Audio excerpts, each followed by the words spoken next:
ಪ್ರತಿನಿತ್ಯ ನಾವು ಮಾಡುವ ತಪ್ಪುಗಳು ಕಿಡ್ನಿ ಆರೋಗ್ಯವನ್ನು ಹಾಳು ಮಾಡಬಹುದು. ಇದರಿಂದ ಮೂತ್ರಪಿಂಡ ಕಿರಿಕಿರಿಗೆ ಒಳಗಾಗುವುದಲ್ಲದೆ ಇದಕ್ಕೆ ಸಂಬಂಧಿಸಿದ ಸಮಸ್ಯೆಗಳು ಆರಂಭವಾಗಬಹುದು.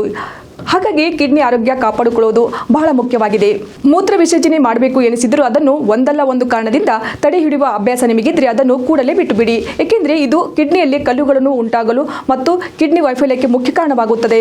ಕೆಲವರಿಗೆ ನೀರನ್ನು ಕುಡಿಯುವುದು ದೊಡ್ಡ ಕಿರಿಕಿರಿಯಾಗಿರುತ್ತದೆ. ಆದರೆ ಈ ಅಭ್ಯಾಸದಿಂದ ನಿಮ್ಮ ಕಿಡ್ನಿಗಳಿಗೆ ಕಿರಿಕಿರಿಯಾಗಿ ತೊಂದರೆಯಾಗುತ್ತದೆ. ಅಲ್ಲದೆ ದೇಹದಲ್ಲಿನ ಕೆಟ್ಟ ಅಂಶಗಳನ್ನು ಹೊರಹೋಗಲು ತೊಂದರೆಯಾಗುತ್ತದೆ. ಹಾಗಾಗಿ ಕಿಡ್ನಿ ಆರೋಗ್ಯವಾಗಿರಲು ನೀರು ಕುಡಿಯುವುದು ಬಹಳ ಮುಖ್ಯ. ಕೆಲವರಿಗೆ ಹೆಚ್ಚು ಸಕ್ಕರೆ ಅಥವಾ ಇನ್ನಿತರ ಸಿಹಿ ತಿಂಡಿಗಳ ಸೇವನೆ ಮಾಡಲು ಬಹಳ ಇಷ್ಟ.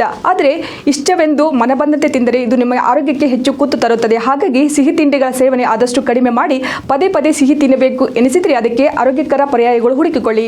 ಕೆಂಪು ಮಾಂಸ ಸೇವನೆ ಮಾಡಲು ಕೆಲವರಿಗೆ ತುಂಬಾ ಇಷ್ಟವಿರುತ್ತದೆ. ಕುರಿ, ಮೇಕೆ ಹೀಗೆ ಮೊದಲಾದ ಪ್ರಾಣಿಗಳ ಮಾಂಸವನ್ನು ಚಪ್ಪರಿಸಿ ತಿನ್ನುತ್ತಾರೆ. ಆದರೆ ಇದನ್ನು ಇಷ್ಟವೆಂದು ಪ್ರತಿನಿತ್ಯ ಸೇವಿಸಲು ಆರಂಭಿಸಿದರೆ ಕಿಡ್ನಿ ಮೇಲಿನ ಒತ್ತಡ ಹೆಚ್ಚಾಗುತ್ತದೆ. ಹಾಗಾಗಿ ಮಾಂಸಾಹಾರ ಸೇವನೆ ಮಿತಿಲಿದ್ದರೆ ಬಹಳ ಒಳ್ಳೆಯದು. ಅದೇ ರೀತಿ ಅತಿ ಹೆಚ್ಚು ಉಪ್ಪು ಸೇವನೆ ಮತ್ತು ನಿದ್ದೆ ಮಾಡದಿರುವುದು ಕೂಡ ನಿಮ್ಮ ಕಿಡ್ನಿ ಆರೋಗ್ಯವನ್ನು ಹಾಳು ಮಾಡುತ್ತದೆ.